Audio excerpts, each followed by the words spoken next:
According to a report from the Wall Street Journal, OpenAI is paying more than any other tech startup in history in terms of compensation per employee.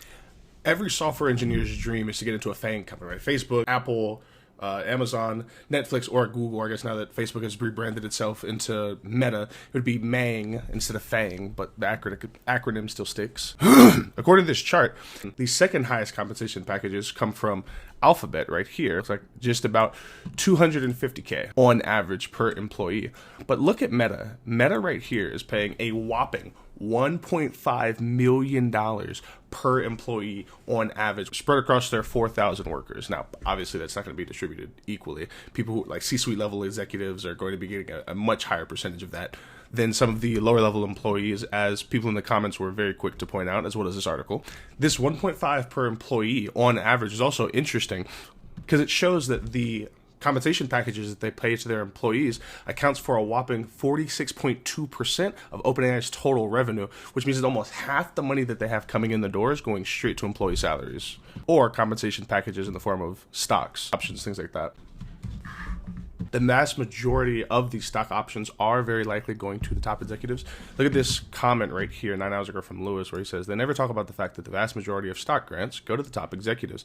See how they say average, not median. This is purely a recruiting tool and free PR hype, and all the stocks can be worthless. It is just theoretical value at the current arbitrary valuation. So one of the things that is important to note about this, right, is yes, sometimes the stock options that employees will get in a private company like this, right, prior to it going public, they can be very, very lucrative, right? I've seen some people who do equity-based deals working for either tech startups, or they came in as founding engineers, right, and exited with a ton of money. But not always, right? Sometimes they don't make a whole lot of money from those. But with this, it's important to know that these employees, when they do have these stock options, they're not actually able to exercise them until OpenAI goes public, right? So they have to wait to be able to exercise those. So it's also a kind of an employee retention mechanism that helps to keep them with the company for longer and longer, right? Because they don't want to lose out on the potentially like super lucrative stock options that they could have access to.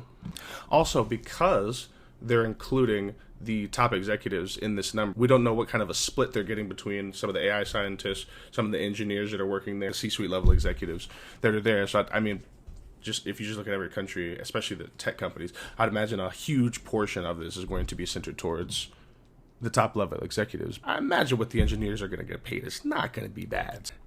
Won't be mad if you want to slide some of that this way. One of the things that's interesting is that you'll see some of the other tech companies like Meta on here, as well as Google, which is the second most highest in terms of their compensation packages. You see all of these different tech companies trying to do this race to the top to achieve AGI and come up with more and more powerful models. So I mean, it makes sense that OpenAI is dumping all of this money into their employees so that they can try and have the best scientists and the best engineers on their team so that they can do that and that they won't defect to these other companies. However, it should also be noted that OpenAI is still not profitable, so it's going to be interesting to see how long they can keep this up in terms of, will this turn out to just be AI hype, where everybody's been talking about the AI bubble and it just kind of bursts and it pops and doesn't amount to anything, or will this be something that they can kind of continue and sustain as OpenAI gets involved in more and more initiatives with software and as AI becomes more ubiquitous really in the SaaS world. But in terms of trying to achieve being the kind of global dominant leader in AI, they're definitely putting their money where their mouth is and doing a whole lot of spending in order to invest in that. And so it makes sense from a company perspective.